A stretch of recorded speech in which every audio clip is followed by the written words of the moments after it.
Selamat sore mahasiswa Fakultas Pertanian. Kita lanjutkan biologi 4, pertemuan yang keempat. Kita akan membahas mengenai pembelahan sel dari sel-sel multiseluler atau lebih dari satu sel. Nah, di sini Bapak awali dari pembelahan sel secara mitosis.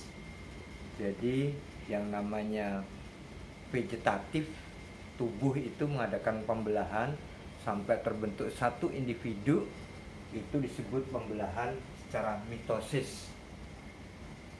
Bedanya dengan meiosis. Meiosis itu pembelahan yang terjadi pada sel gamet atau gametogenesis. Nah, itu dari 2N kromosom akhirnya membelah menjadi N kromosom. Tapi kalau secara mitosis itu tetap tidak mengalami perubahan. 2N kromosom memperbanyak dirinya menjadi 2N kromosom juga. Hanya selnya bertambah banyak, tidak melibatkan kromosom. Nah, di sini kita lihat awal daripada pembelahan sel secara mitosis. Jadi sel dalam keadaan stabil, sedang tidak mengadakan pembelahan, dinamakan interfase atau fase akhir, fase interfase akhir, yaitu dinding nukleusnya mulai menipis melebur. Nah, di ujungnya ini ada sentriol.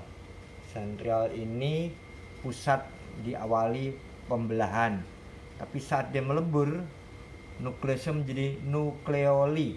Nah, ini nukleoli. Kemudian sentriol akan berubah menjadi dua kutub, ya, kutub A dan kutub B, terus berkembang lagi sampai akhirnya benang-benang kromosom menebal dan memendek menjadi kromatid. Tadi kromosom sekarang menjadi kromosom,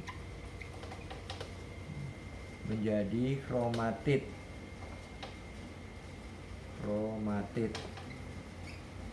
Nah, ini. Terus mereka akan mengadakan pembelahan bentuk. Dari sini saya gambarkan ada dua saja, ya. Dua kromatid akan membelah masing-masing. Saya kasih warna ini merah, ini biru. Masih tetap 2N kromosom, tidak mengalami perubahan, ya. Sampai terakhir yaitu profase akhir, semua akan terjadi pembelahan. Jadi yang merah menjadi 2, yang biru menjadi 2. Ini saya gambarkan 2N kromosom. Nah, ini fase yang paling lama dalam proses pembelahan mitosis karena banyak melibatkan energi.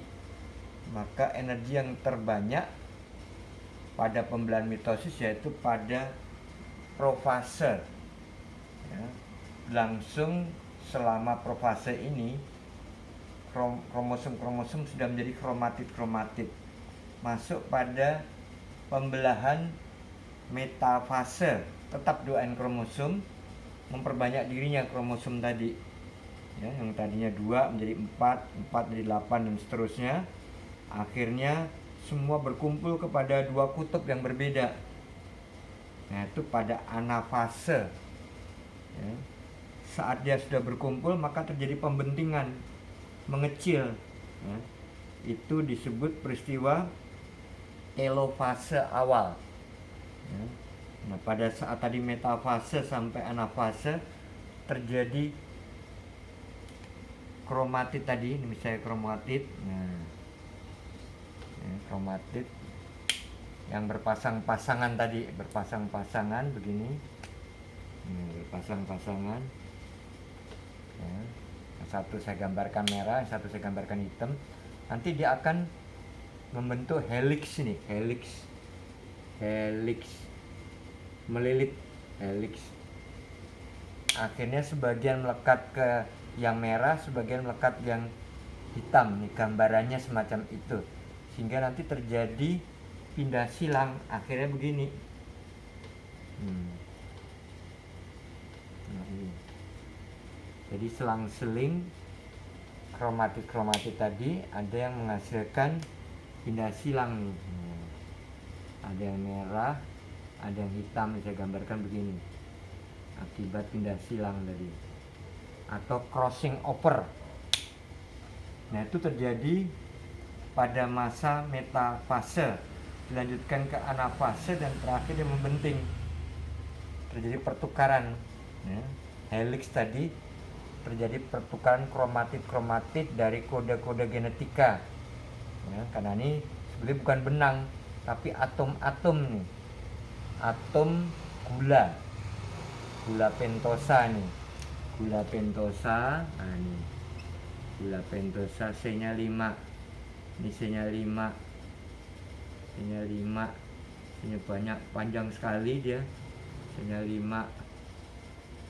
Nah, ini C5, C5.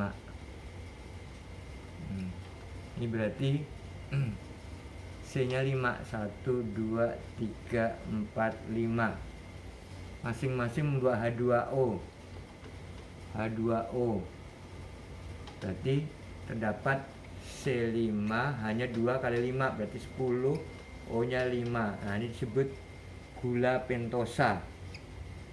Gula pentosa.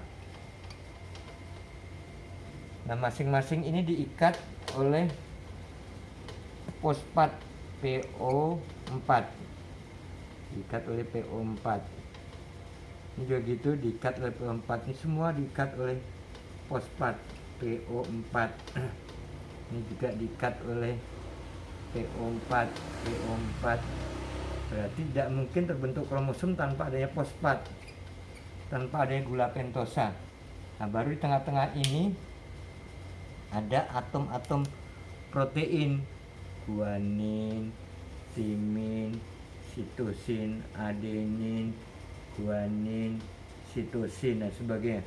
Semua diikat dengan atom hidrogen. Nah, ini yang dikatakan satuan benang kromosom yang menjadi kromatit. Jadi kalau ini saya lingkari,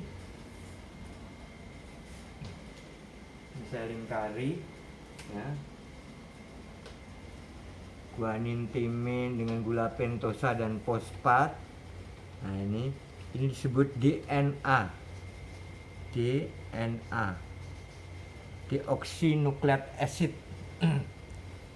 Tapi kalau hanya sebagian, misalnya ini adenin, gula pentosa dan fosfat, nah ini disebut RNA, ribonucleic acid. Ini DNA berarti dibuatnya di dalam nukleus. Kalau ini ribonucleic acid berarti dibuatnya di dalam ribosom. Nah, itu yang menentukan sifat-sifat nanti. Maka ada sepasang gen dan alel. Misalnya bunga mawar merah, kita kasih kode M besar. Kita kawinkan mawar putih M kecil ini, sepasang gen. Yang pertama ini gen, yang kedua alel. Ini gen, ini alel. Nah, itu dikasih kode nanti berdasarkan warnanya, kemudian besar kecilnya buah, asam dan manisnya buah. Semua itu ditentukan oleh DNA dan RNA tadi. Nah, ini terbentuknya perbanyakan, jadi selnya bertambah banyak tapi kromosomnya tidak berubah. 2N kromosom, terus 2N kromosom akhirnya membenting, membelah menjadi 2. Nah, masing-masing sudah menghasilkan 2N kromosom, tapi selnya bertambah banyak. Jadi kalau mitosis itu selnya bertambah banyak tapi kromosomnya tidak berubah, hanya perbanyakan selnya. Itu pada mitosis, terjadi pada sel-sel vegetatif atau sel tubuh. Ya, itu dulu dipahami. Kalau ada yang mau bertanya, silakan bertanya. Dari kode genetik tadi ya, adenin, guanin, timin, sitosin disebut kode genetik atau disingkat kodon. Nah, ini kodon. kode genetik. Nah, semua tumbuhan, hewan, manusia disusun di dalam nukleusnya oleh kode-kode genetik tadi. Itu yang menentukan sifat bentuk, sifat tinggi rendahnya pohon, sifat buahnya bagaimana, rasa manis, rasa asam, rasa sepet. Nah, itu semua ditentukan oleh sifat-sifat ini, termasuk bentuk daun. Bentuk daun pun juga begitu. Tidak mungkin yang kemarin bertanya, janda bolong memang udah bolong, memang udah lubang. Ya, itu daunnya memang sudah lubang. Ya, sama aja kayak tumbuhan pepaya, daunnya menjari, nggak mungkin jadi nyirip. Itu memang ditentukan oleh DNA. Maka pada minggu kemarin saya tidak jabarkan karena belum nyampe di sini. Setelah nyampe di sini, inilah yang menentukan DNA dan RNA ini. Nah, itu silakan ada yang mau tanya. Silakan gini sih.